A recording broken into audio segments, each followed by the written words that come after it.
Bom, pessoal, então eu vou conversar agora um pouquinho com vocês sobre as propriedades físicas dos compostos químicos.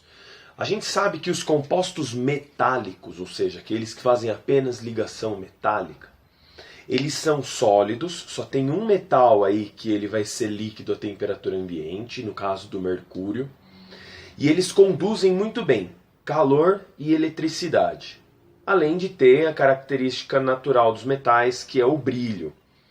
Os metais que são sólidos, ou seja, os metais menos o mercúrio, né, eles têm uma capacidade de ductilidade e de maleabilidade.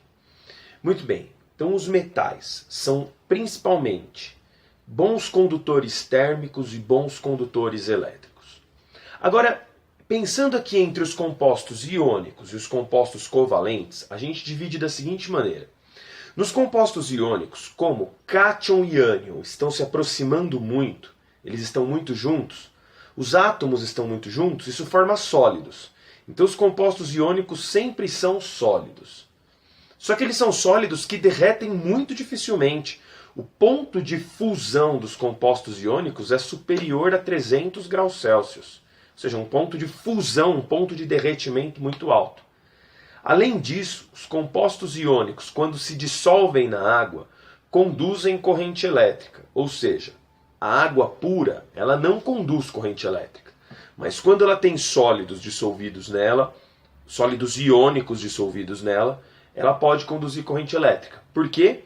Porque os cátions e ânions estão separados. Então, compostos iônicos são sólidos com alto ponto de fusão, derretem dificilmente, e em água conduzem corrente elétrica. A gente chama de eletrólitos. Tudo bem? Eletrólitos. Substâncias que na água conduzem corrente elétrica.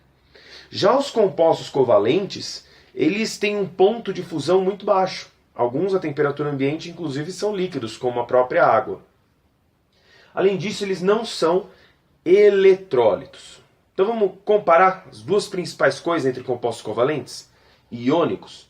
Compostos iônicos derretem com muita dificuldade. Compostos covalentes derretem facilmente.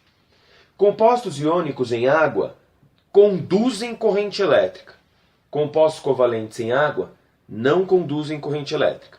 Qual que é o exemplo que eu quero que você guarde de composto iônico? Cloreto de sódio, NaCl, composto iônico.